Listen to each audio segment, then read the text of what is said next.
ที่มันส่งผลกระทบให้เราคิดช่วงแรกเราสิซึ้งเวลาบางทีที่สัมภาษณ์เราใจเราลอยซึ้งนั่นคือเราคิดเรามีแนวคิดและเราคิดไปทางอื่นตัวสิเน่ใส่อันเดียวเลยตัวสิเน่ใส่อันเดียวเรื่องผัวเราพี่น้องเราคิดเรื่องผัวเราขอยันเรามีเรื่องกุ้มใจเรื่องผัวเราอุกใจเพราะว่าเราหักกันและก็บริพิษกันกับผัวและมันมีเรื่องหรือว่ามีแนวมีเหตุต้องเหตุให้เราจากกับผัวเราทั้งที่เรามีความสุขอยู่นะ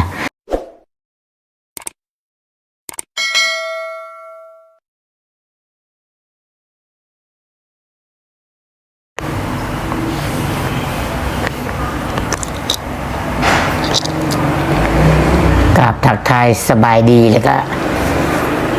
สวัสดีเด้อ FC บรรจุสุคนพี่น้องเนาะพ่อป้ามีลุงแล้วก็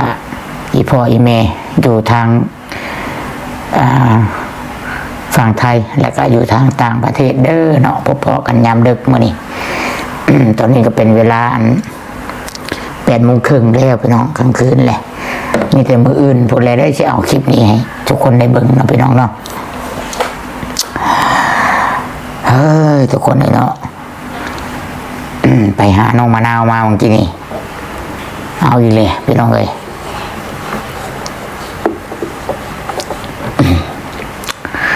มีเรื่องให้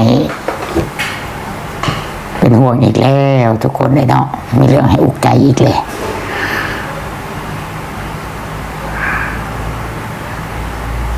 น้องมะนาวเลยพี่น้องเลยเนาะคือว่าไปซักยาก็ไปซักมาอยู่ได้พี่น้องเนาะคือว่าไปซักยามาแล้วก็ถึกมือตามมือแล้ววันที่16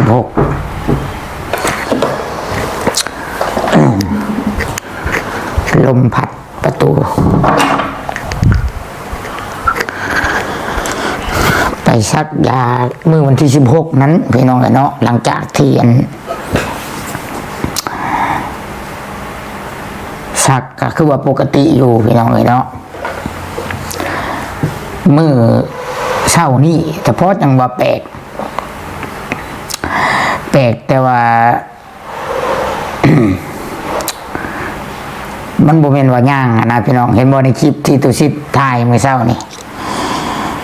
เบิ่งเด้อตุสิทธิ์ลบแล้วบ่คลิปเมื่อเช้านี่ลบแล้วประจากคลิปเมื่อเช้านี่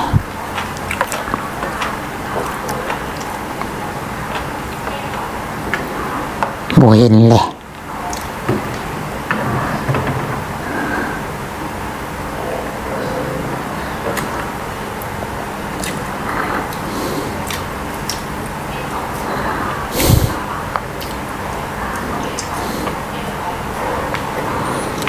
บ่เห็นแล้วคลิปเมื่อเช้านี่มองเดินไปแป๊บนึงเลยทุกคนเดินเดี๋ยวตุสิทธิ์นั่นซอกคลิปก่อนยันลบแล้วเมื่อเช้านี่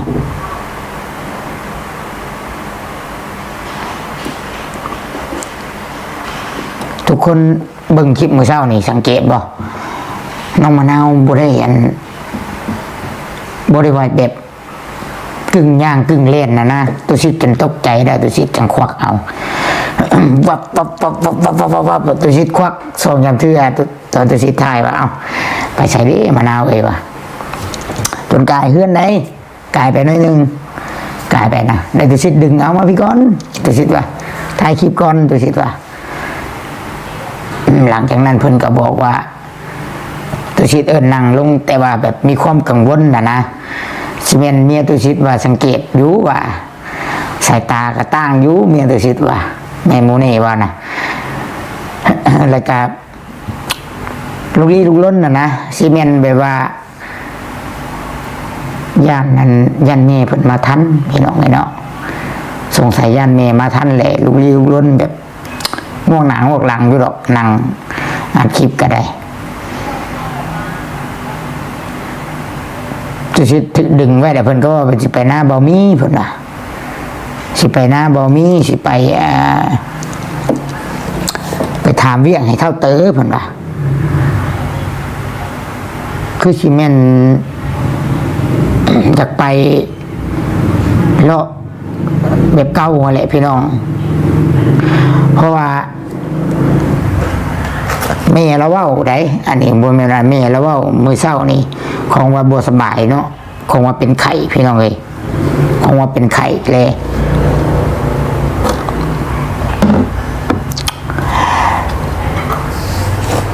คงว่าเป็นไข้แหละแม่นั้นพาไปซักยาว่ะบ่อนซักยานะแพทย์ประจำบ้านนั่นแหละหลังจากอันซักยาแล้วแม่วะแม่ยังบ่ได้ลุกซับชุบเกิบบินหลังใช่แม่แล่นเลยว่าซั่นดิแม่เอิ้นไว้ก็บ่อยู่คนอยู่หั่นจนงงคนที่บ่เคยเห็นแบบถ้าว่าใครเคยติดตามเบิ่งน้องมะนาวจะเห็นตอนที่ตุชิดแม้กระทั่งตุชิดก็เห็นกับตาเลยได้ตอนเราโดดเฮือนก็เห็นเลยแม้กระทั่งตอนเราเรียนอยู่ไทยอยู่อย่างโอ้จนยันรถต่ำจนยันเป็นโทษพี่น้องเลยตะกี้นะในเมื่อเช้านี้กำเริบอีกว่ะแม่เอื้อนสารเชื่อโบยุดไปเลยว่ะหันหลังใช้ไปเลยอยู่ผู้ดูนั่นเขาจะว่าเอาเจ้าคือบ่ดึงเงาเนี่ยแม่มาหน้าว่าตั้งแล้วนี่ดึงไว้กับโบยุถ้าแม่ดึงมีตีแม่ถ้าแม่เป็นคนดึงคันคนอื่นไหนใครเน่โอ้พี่น้องอุกใจรถบานนี่บอกแบบนี้เลยแม่สังเกตนั่นรู้สึกจะสังเกตนะตอนพัวมานั่นตอนพัวอยู่นั่นตบเจืออะไรทุกคนมีหลักฐานให้ว่าในคลิปนะพาผัวไปให้ไปหน้าแต่เศร้าไปเกี่ยวเขาพายกระยังพายกระตาพายติบเขาพาผัวออกนาแล้วก็มาเฮือนตุชิดพาผัวมาที่ว่าอันมือสิไปหน้าลุงเพิ่นลุงคำนะกะตบเจือเนาะตบเจืออยู่ได้ยังปกติอยู่เลยตอนผัวอยู่ยังปกติอยู่ทุกคนถ้าผู้ใดติดตามตอนนั้นยังบวกเป็นกระแสนี่ช่วงที่เรามาขอความช่วยเหลือล่าสุดที่ว่าบ่มีเงินซื้อยาเลยแม่เราพายางออกไปไปหน้าพมไสยศาสตร์ที่ว่าเป่าที่ว่าผีเข้าผียังไงดินั่นแหละคือเราขาดยาตอนนั้นนะและอาการมันอันเดียวกันก็คือเราเป็นไข้ทำอิดนั่นเป็นไข้ไอได้ซะไอโอ้ไอเป็นไข้หน้าเละหน้านี่หน้าเละหน้าดำเลยกะแม่ตุชิดเอาเงินขายห้ำเลยคำชิเมนเนาะหลังจากแม่ตุชิดได้เงินขายห้ำเลยแม่ตุชิดไปต่อให้3 เข็มมาดิให้สกุลไปต่อให้อันนี้อาการอันเดียวกันแล้วเป็นไข้ทบิดเมื่อวานซื้อนี่เห็นบอกตุชิดไปทายนะว่าเป็นไข้อันเดียวกันอีกไอได้ก็ขี้กระเทอขี้มูกแต่ว่าต่างอยู่ต่างสายตาเรานะพี่น้องเนาะมันจะกึ่งเป็นกระยานแบบใดแบบหนึ่งนะกับสีหนาเรานี่สีฟ้ากับมันหนาเรานะมันอยากเละมันอยากไม่เห็นโลดได้จากมันเป็นยังมันบริใกล้ได้นานเปล่าเราพี่น้องยังผู้อยากว่า3 เทื่อของ2 เทื่อของเมื่อเฮือนเรานี่ลบไปลบมาเนี่ยลงใต้นะ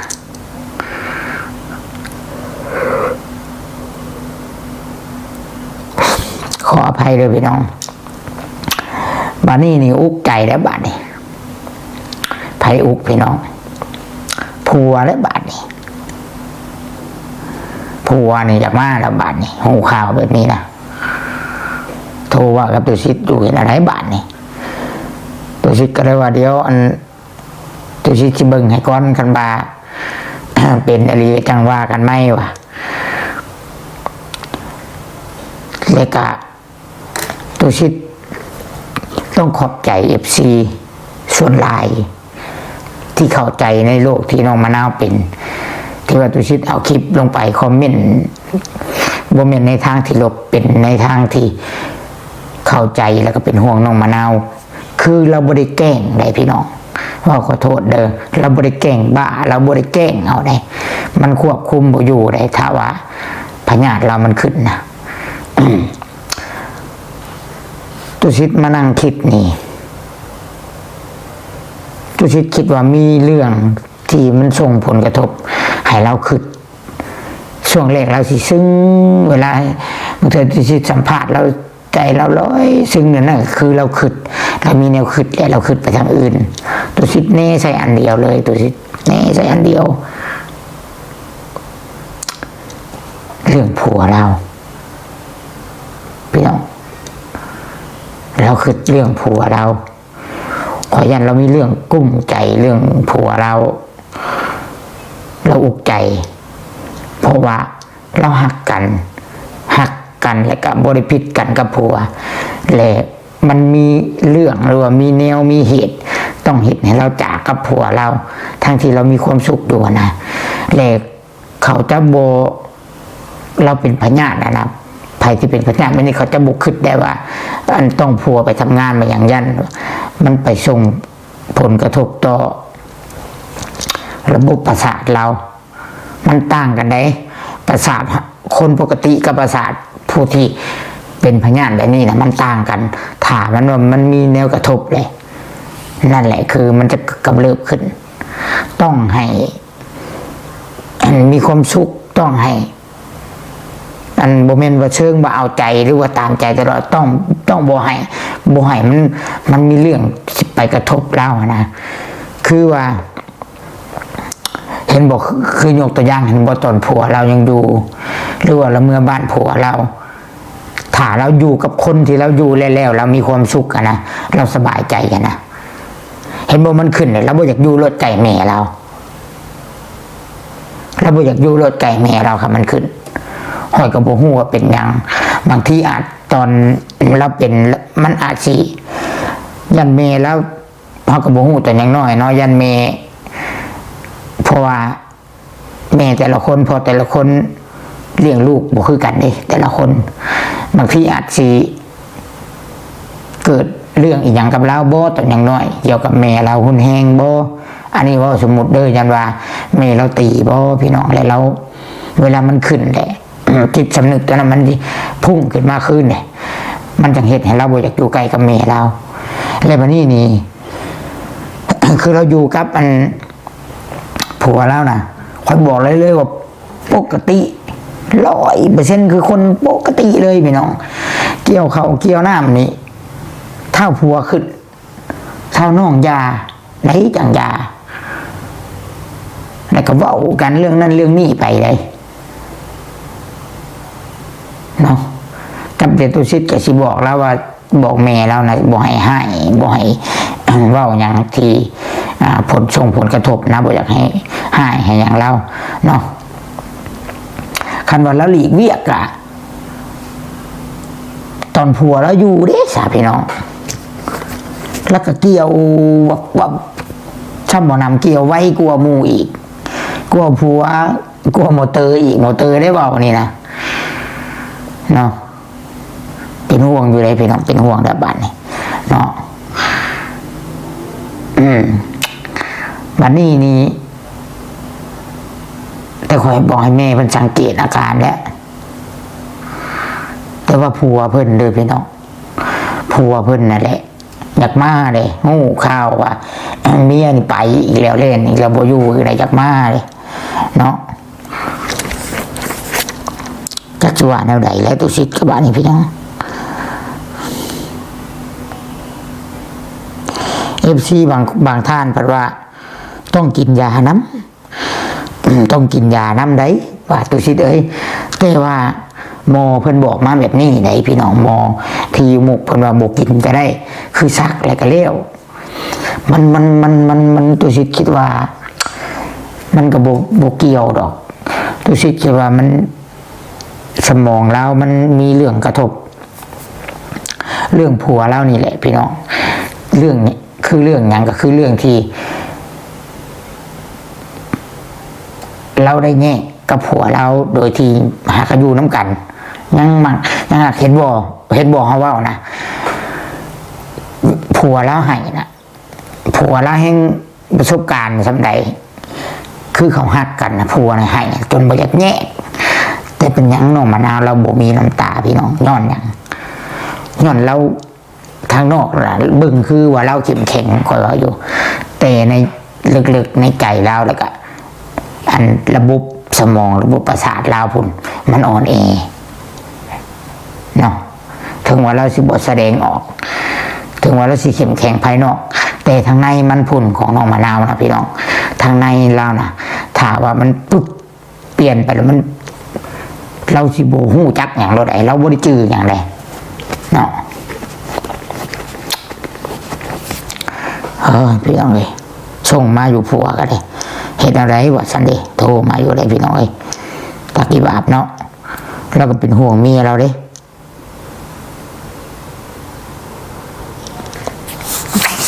จะเอาจังใดบ้านอยากมาได้ผัวเราก็ได้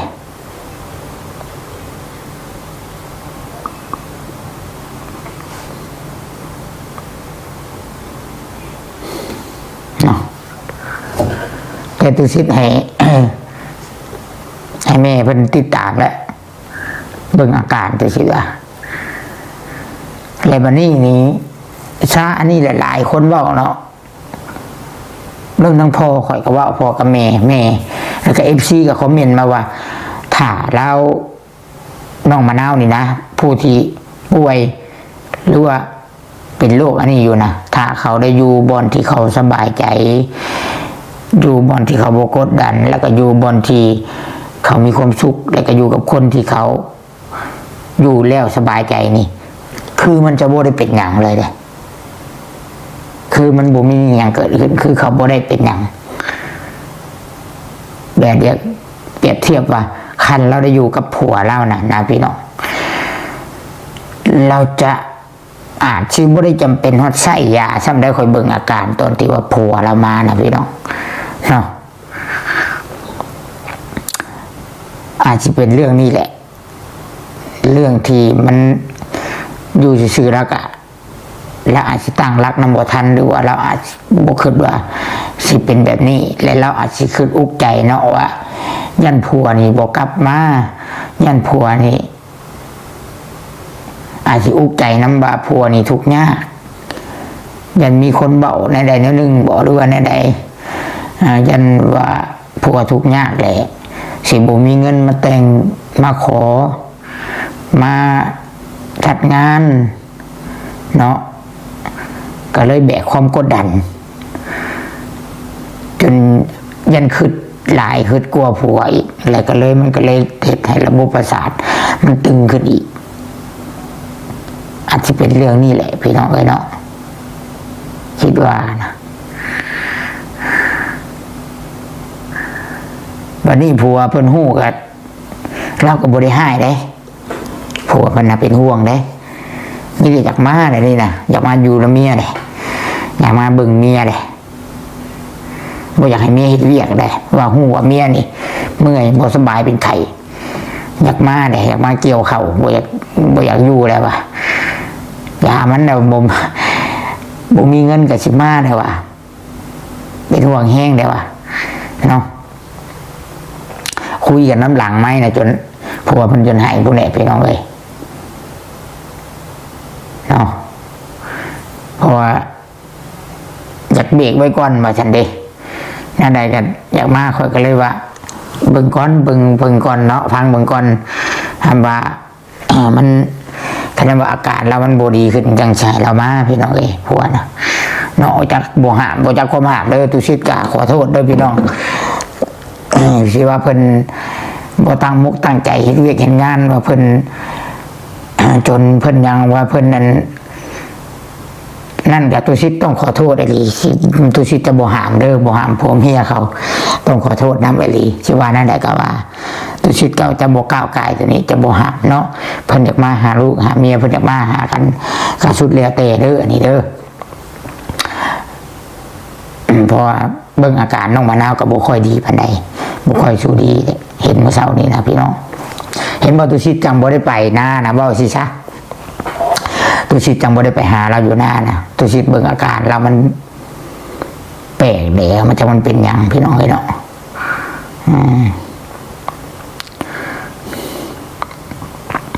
ก็จะขึ้นหลายแนวเนาะก็จะขึ้นยันบ่ได้อันเห็นหน้าผัวนี่ยันบ่ได้อยู่กับผัวนี่ยันผัวบ่มานี่ยัน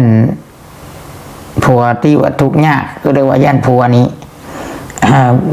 หลายอันหลายแนวนะเบิ่งมันจังขึ้นนะหลักๆมันเรื่องผัวนี่แหละพี่น้องเนาะเรื่องนี้แหละบัดเราอยู่กับผัวแล้วบัดสบายใจเด้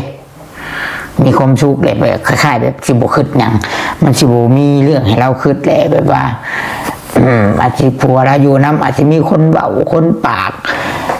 คนถามอันนั้นอันนี้แล้วก็อาจจะเฮ็ดแต่งอยู่แต่งกินให้ผัวสักเครื่องสักของแล้วมันก็มันนั่นไปดีพี่น้องเนาะ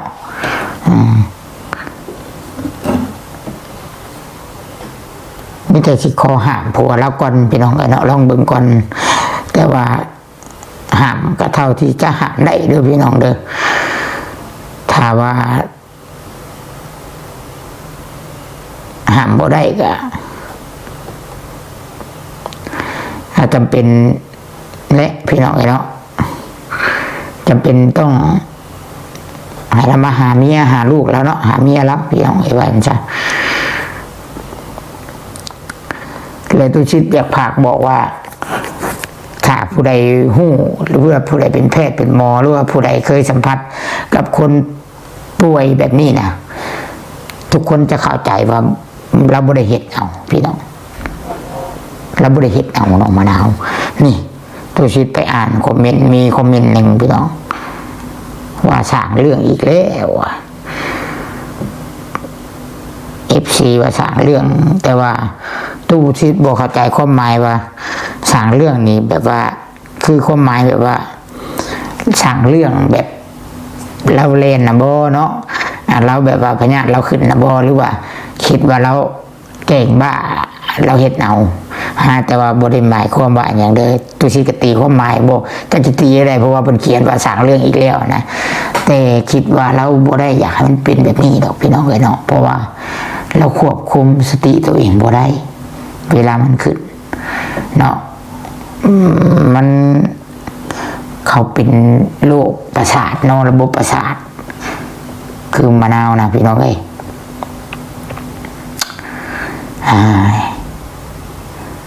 ตายเอาอีกแล้วบาทนี่